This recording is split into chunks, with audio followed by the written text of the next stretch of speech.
जय श्री राम, जय बागेश्वर धाम, जय गुरु कृपा। आज हम वाल्मीकि रामायण के अरण्यकांड के 48वें सर्ग से हिंदी में पढ़ेंगे। जय राम रमारमणं समनं भव ताप भयाकुल पाहि जनम अवधेश सुरेश रमेश विभो शरणागत मागत पाहि प्रभो। जय राम रमारमणं समनम। जय श्री राम। 48वां सर्ग हिंदी में। सीता के ऐसा कहने पर रावण रोष में भर गया और ललाट में भौहें टेढ़ी करके वह कठोर वाणी में बोला। सुंदरी में कुबेर का सौतेला भाई परम प्रतापी दशग्रीव रावण हूँ, तुम्हारा भला हो। जैसे प्रजा मौत के भय से सदा डरती रहती है, उसी प्रकार देवता, गंधर्व, पिशाच, पक्षी और नाग सदा जिससे भयभीत होकर भागते हैं। जिसने किसी कारण बस अपने सौतेले भाई कुबेर के साथ द्वंद्व युद्ध किया और क्रोधपूर्वक पराक्रम करके रणभूमि में उन्हें परास्त कर दिया था, वही रावण मैं हूँ। मेरे ही भय से पीड़ित हो नरवाहन कुबेर ने अपनी समृद्धिशालिनी पुरी लंका का परित्याग करके इस समय पर्वतश्रेष्ठ कैलाश की शरण ली है।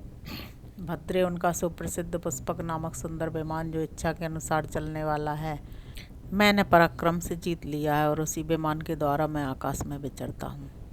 मिथिलेश कुमारी, जब मुझे रोष चढ़ता है उस समय इंद्र आदि सब देवता मेरा मुंह देखकर ही भय से थर्रा उठते हैं और इधर उधर भाग जाते हैं।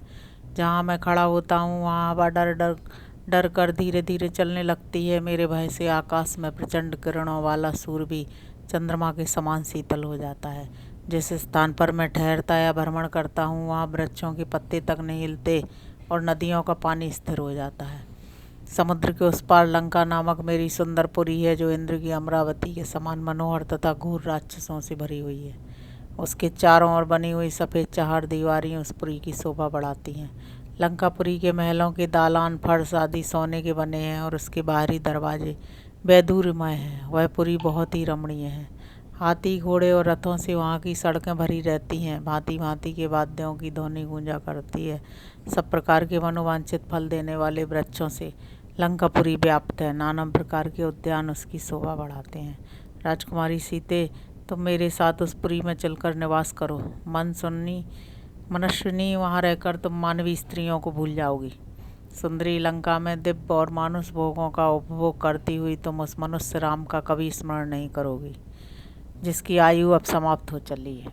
विशाल लोचने राजा दशरथ ने अपने प्यारे पुत्र को राज्य पर बिठाकर जिस अल्प पराक्रमी ज्येष्ठ पुत्र को वन में भेज दिया, उस राज्य भ्रष्ट, बुद्धिहीन एवं तपस्या में लगे हुए तापस राम को लेकर क्या करोगी? यह राक्षसों का स्वामी स्वयं तुम्हारे द्वार पर आया है, तुम इसकी रक्षा करो, इसे मन से चाहो। यह कामदेव के बाणों से पीड़ित है, इसे ठुकराना तुम्हारे लिए उचित नहीं है। वीरू, मुझे ठुकराकर तुम उसी तरह पश्चाताप करोगी जैसे पुरुरवा को लात मारकर उर्वशी पछताई थी। सुंदरी, युद्ध में मनुष्य जाति ये राम मेरी एक उंगली के बराबर भी नहीं है। तुम्हारे भाग्य से मैं आ गया हूँ, तुम मुझे स्वीकार करो। रावण के ऐसा कहने पर विदेह कुमारी सीता के नेत्र क्रोध से लाल हो गए। उन्होंने उस एकांत स्थान में राक्षस राज रावण से कठोर वाणी में कहा, अरे भगवान कुबेर तो संपूर्ण देवताओं के वंदनीय हैं, तू उन्हें अपना भाई बताकर ऐसा पाप कर्म कैसे करना चाहता है? रावण, जिनका तुझ जैसा क्रूर, दुर्बुद्धि और अजितेंद्रिय राजा है, वे सब राक्षस अवश्य नष्ट हो जाएंगे। इंद्र की पत्नी सची का अपहरण करके संभव है कोई जीवित रह जाए, किंतु राम पत्नी मुझ सीता का हरण करके कोई कुशल से नहीं रह सकता।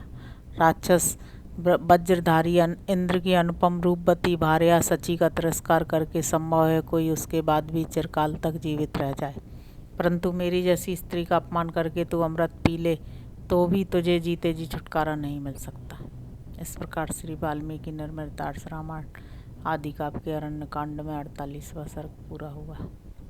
अब हम 49वां सर्ग पढ़ेंगे हिंदी में। सीता के इस वचन को सुनकर प्रतापी दशमुख रावण ने अपने हाथ पर हाथ मारकर शरीर को बहुत बड़ा मना लिया। वह बातचीत करने की कला जानता था। उसने मिथिलेश कुमारी सीता से फिर इस प्रकार कहना आरंभ किया, मेरी समझ में तुम पागल हो गई हो, इसलिए तुमने मेरे बल और पराक्रम की बातें अनसुनी कर दी हैं। अरे, मैं आकाश में खड़ा हो इन दोनों भुजाओं से ही सारी पृथ्वी को उठा ले जा सकता हूँ। समुद्र को पी जा सकता हूँ और युद्ध में स्थित हो मौत को भी मार सकता हूँ। काम तथा रूप से उन्मत्त रहने वाली नारी, यदि चाहूँ तो अपने तीखे बाणों से सूर को भी व्यथित कर दूँ और इस भूतल को भी विदीर्ण कर डालूँ। मैं इच्छानुसार रूप धारण करने में समर्थ हूँ, तुम मेरी ओर देखो। ऐसा कहते कहते क्रोध से भरे हुए रावण की आंखें, जिनके प्रांत भाग काले थे, जलती आग के समान लाल हो गईं। कुबेर के छोटे भाई रावण ने तत्काल अपने सौम्य रूप को त्याग कर तीखा एवं काल के समान विकराल अपना स्वाभाविक रूप धारण कर लिया। उस समय श्रीमान रावण के सभी नेत्र लाल हो रहे थे। वह पक्के सोने के आभूषणों से अलंकृत था और महान क्रोध से आविष्ट हो नील मेघ के समान काला दिखाई देने लगा। वह विशालकाय निशाचर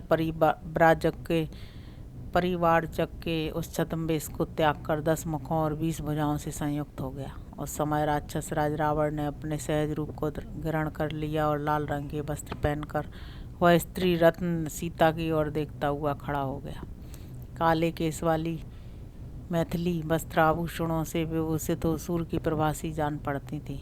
रावण ने उनसे कहा, बरारोहे, यदि तुम तीनों लोकों में विख्यात पुरुष को अपना पति बनाना चाहती हो तो मेरा आश्रय लो, मैं ही तुम्हारे योग्य पति हूँ। भद्रे, मुझे सुदीर्घ काल के लिए स्वीकार करो। मैं तुम्हारे लिए स्मरणीय एवं प्रशंसनीय पति होऊंगा तथा कभी तुम्हारे मन के प्रतिकूल कोई बर्ताव नहीं करूँगा। मनुष्य राम के विषय में जो तुम्हारा अनुराग है उसे त्याग दो और मुझसे स्नेह करो। अपने को पंडित मानने वाली मूढ़ नारी, जो राज्य से भ्रष्ट है, जिसका मनोरथ सफल नहीं हुआ तथा जिसकी आयु सीमित है, उस राम में किन गुणों के कारण तुम अनुरक्त हो?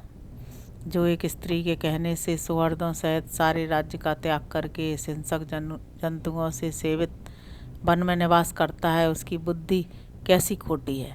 जो प्रिय वचन सुनने के योग्य और सबसे प्रिय वचन बोलने वाली थीं, उन मिथिलेश कुमारी सीता से ऐसा अप्रिय वचन कहकर काम से मोहित हुए उस अत्यंत दुष्ट आत्मा राक्षस रावण ने निकट जाकर सीता को पकड़ लिया, मानो बुद्ध ने आकाश में अपनी माता रोहिणी को पकड़ने का दुस्साहस किया हो। उसने बाएं हाथ से कमल नयनी सीता के केसों सहित मस्तक को पकड़ा तथा दाहिना हाथ उनकी दोनों जांघों के नीचे लगाकर उसके द्वारा उन्हें उठा लिया।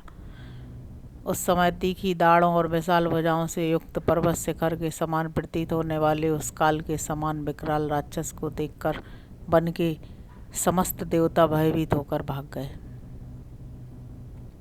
इतने ही में गधों से जुता हुआ और गधों के समान ही शब्द करने वाला रावण का विशाल सुवर्णमय माया निर्मित दिव्य रथ वहाँ दिखाई दिया। रथ के प्रकट होते ही जोर जोर से गर्जना करने वाले रावण ने कठोर वचनों द्वारा विदेह नंदिनी सीता को डांटा और पूर्वोक्त रूप से गोद में उठाकर तत्काल रथ पर बिठा दिया। रावण के द्वारा पकड़ी जाने पर यशस्वी सीता दुख से व्याकुल हो गई और वन में दूर गए हुए श्री रामचंद्र जी को हे राम कहकर जोर जोर से पुकारने लगी। सीता के मन में रावण की कामना नहीं थी, वे उसकी ओर से सर्वथा विरक्त थी और उसकी कैद से अपने को छुड़ाने के लिए चोट खाई हुई नागिन की तरह उस रथ पर झटपटा रही थी। उसी अवस्था में काम पीड़ित राक्षस उन्हें लेकर आकाश में उड़ चला।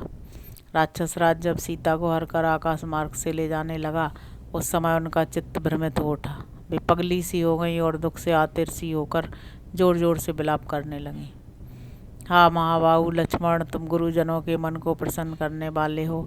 इस समय इच्छानुसार रूप धारण करने वाला राक्षस मुझे हर कर लिए जाता है, किंतु तुम्हें इसका पता नहीं है। हाँ रघुनंदन, आपने धर्म के लिए प्राणों का मोह, शरीर का सुख तथा राज्य वैभव सब कुछ छोड़ दिया है। यह राक्षस मुझे अधर्म पूर्वक हर कर लिए जा रहा है, परंतु आप नहीं देखते हैं। शत्रुओं को संताप देने वाले आर्यपुत्र, आप तो कुमार्ग पर चलने वाले उद्दंड पुरुषों को दंड देकर उन्हें राह पर लाने वाले हैं, फिर ऐसे पापी रावण को क्यों नहीं दंड देते हैं। उद्दंड पुरुष के उद्दंडतापूर्ण कर्म का फल तत्काल मिलता नहीं दिखाई देता है, क्योंकि इसमें काल भी सहकारी कारण होता है। जैसे कि खेती के पकने के लिए तदनुकूल समय की अपेक्षा होती है। रावण, तेरे सिर पर काल नाच रहा है, उसी ने तेरी विचार शक्ति को नष्ट कर दी है, इसीलिए तूने ऐसा पाप कर्म किया है। तुझे श्री राम से वह भयंकर संकट प्राप्त हो जो तेरे प्राणों का अंत कर डाले। हाय, इस समय केकई अपने बंधु बांधवों सहित सफल मनोरथ हो गई, क्योंकि धर्म की अभिलाषा रखने वाले यशस्वी श्री राम की धर्म पत्नी होकर भी मैं एक राक्षस द्वारा हरी जा रही हूँ।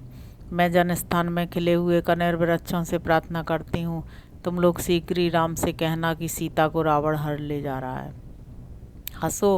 हंसों और सारसों के कलरवों से मुखरित हुई गोदावरी नदी को मैं प्रणाम करती हूँ। माँ, तुम श्री राम से शीघ्र ही कह देना सीता को रावण हर ले जा रहा है। इस वन के विभिन्न वृक्षों पर निवास करने वाले जो देवता हैं उन सबको मैं नमस्कार करती हूँ। आप सब लोग शीघ्र ही मेरे स्वामी को सूचना दे दें कि आपकी स्त्री को राक्षस हर ले गया। यहाँ पशु पक्षी आदि जो कोई भी नाना प्रकार के प्राणी रहते हो उन सब की मैं शरण लेती हूँ। वे मेरे स्वामी श्री रामचंद्र जी से कहें कि जो आपको प्राणों से भी बढ़कर प्रिय थी वह सीता हरी गई। आपकी सीता को असहाय अवस्था में रावण हर ले गया। महाबाहु श्री राम बड़े बलवान हैं, वे मुझे परलोक में भी गई हुई जान लें तो यमराज के द्वारा अपहृत होने पर भी मुझको पराक्रम पूर्वक वहाँ से लौटा लाएंगे। उस समय अत्यंत दुखी हो करुणाजनक बातें कहकर विलाप करती हुई विशाल लोचना सीता ने एक वृक्ष पर बैठे हुए गृधराज जटायु को देखा। रावण के वश में पड़ जाने के कारण सुंदरी सीता अत्यंत भयभीत हो रही थी। जटायु को देखकर वे दुख भरी वाणी में करुण क्रंदन करने लगी।